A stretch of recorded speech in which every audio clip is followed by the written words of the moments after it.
Want to see a trick? I still have a bear tattoo under my right eye. Here's the trick.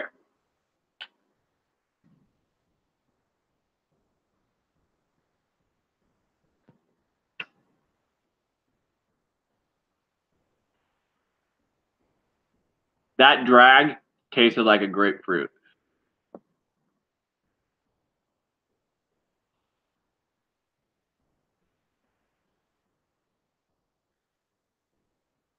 That drag tastes like a strawberry because I have strawberry blood in my heart.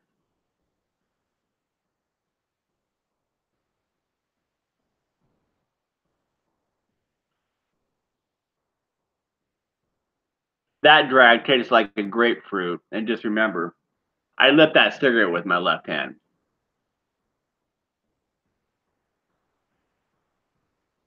This is the last chapter,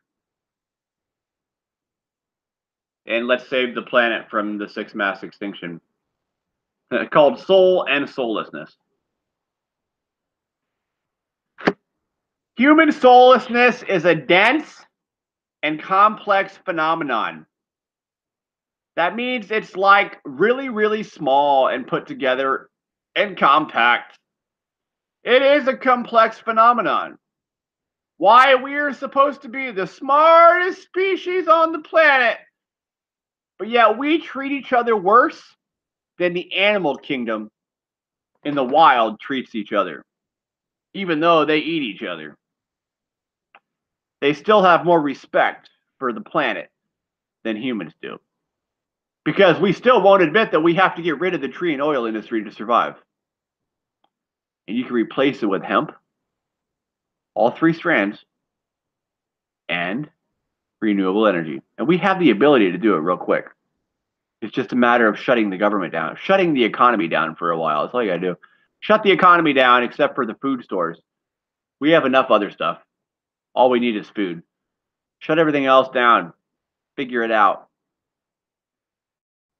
Multiple lenses and interdisciplinary approaches are required to comprehend the phenomenon of soullessness. Theology, philosophy, literature, mythology, sociology, biology, art, and psychology each have contributions to make to our shared understanding of soullessness, which I probably have gone throughout these whole 15 videos. But it probably could be elaborated more in a book called Digital Environmental Communication, which I actually platformed. So please, let's help write a book. All of the psychological orientations have something to enrich the discourse on soullessness and evil. However, in the end, those perspectives that provide the most versatility, range, complexity, and depth may offer the most to the conversation on evil. Imaginal psychology's inherent interest in the range of subjective states, together with its understanding that all subjective states ultimately belong to the life of the soul, provide an embracing and humane standpoint for facing and engaging the multifaceted phenomena of soullessness and evil. They pretty much told you, like Amy Farrah Fowler said on Big Bang Theory, everything's about sex, which is where your energy comes from.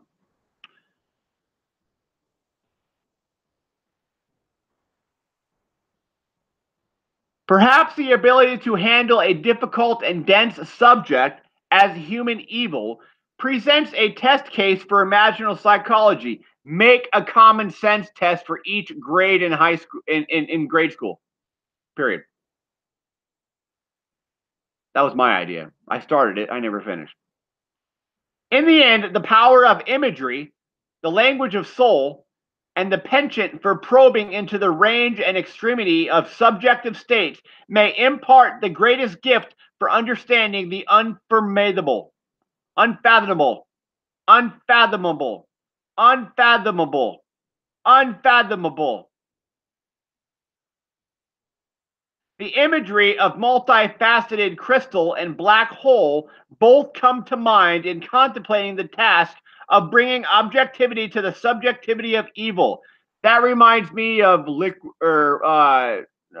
fluid thinking and crystallized thinking. Why don't we just all say, my heart has strawberry blood in it? And there's one type of thinking. To quote my friend Bobby, that's the bare necessities. My heart has strawberry blood in it.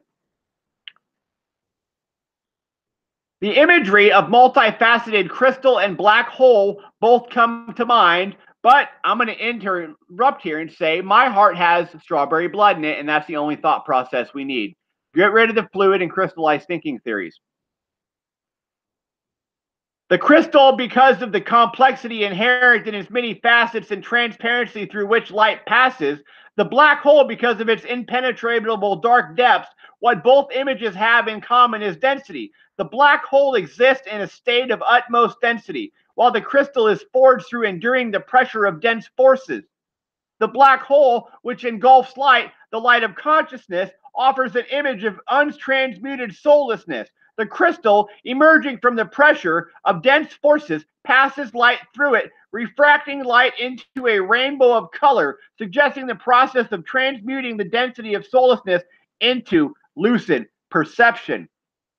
The air has depth to it in 360-degree cornered ways. So just remember, the only thing every human needs to know, the bare necessities of what every human needs to know and be taught for the rest of humanity is, my heart has strawberry blood in it. The rest will come because I already told you it all. But maybe word of mouth will at least get out.